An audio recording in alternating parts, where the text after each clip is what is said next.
Fisher from Simply Piano Tuning, Repair, and Events. Welcome back to another episode of Theory Thursday. Now today we're going to be talking about major chords and inversions. Come on over to the piano and I'll show you what I'm talking about. All right everyone, here we are at the piano. So what do major chords sound like? What do they consist of? Well, this will require you to know your intervals. So if you don't know that, the last video that we did for Theory Thursday is all about intervals. So go ahead and click on that video if you're a bit lost here. Let's just take the C major chord. That's the easiest one to illustrate here, just because it's all white keys. A major chord is comprised of a major third and a minor third. The major third is always going to be on the bottom, or is it? Let's build a C major chord. Given the name of the chord, C major, we know that the first note, the starting note, is going to be C. And this is called the root of the chord. I'll explain that later when we get to inversions. So we have the root of the chord. Now we need a major third. 1, 2, 3. Major third right here. Now we need to do a minor third on top of the major third. So we're going to start on this E right here. So we have one whole step and then a whole step and a half. This is a minor third right here. All right, and here we have a C major chord comprised of a major third and then a minor third stacked on top. C major. The C major chord has more than one position, if you will. In the music world, we call these inversions. So what is an inversion? Well, it's an iteration of a chord, but it's just in a different order. So think of it this way. You have the same notes in a C major chord. This will be at our example. You have the same notes in a C major chord. C, E, and G. But what if we switch the order?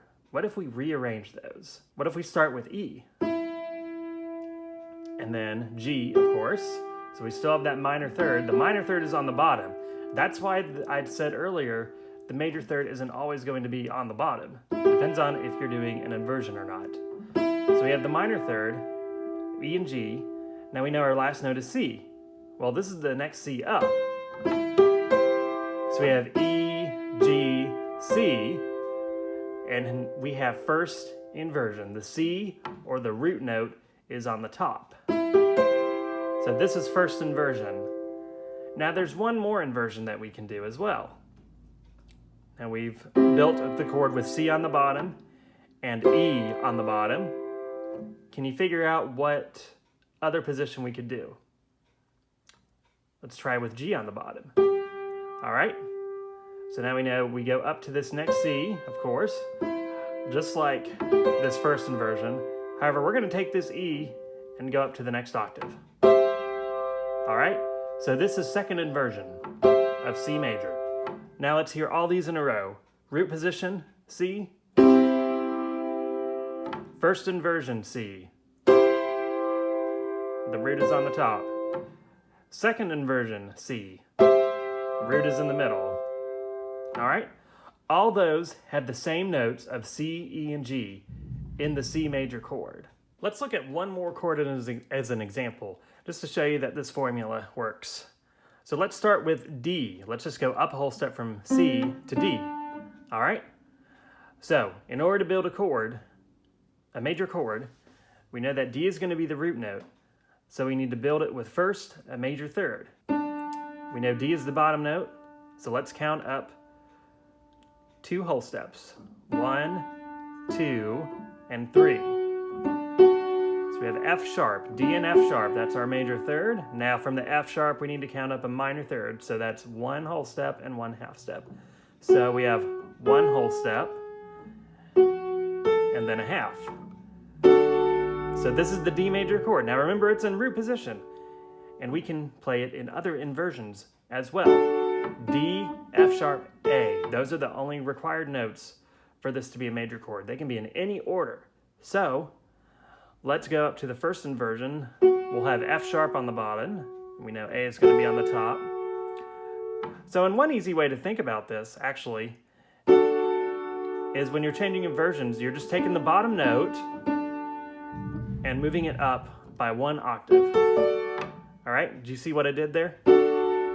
D is the bottom note. We're gonna take that and move it up 1 octave, and that'll get us the first inversion, okay? And now the D, or root note, is on the top. All right, now we're gonna build second inversion. We're gonna take the bottom note and move that up an octave. So F sharp is gonna go up an octave to here. And now the root note, D, is in the middle. Second inversion, D. So as you can see, this formula works on any major chord in any key.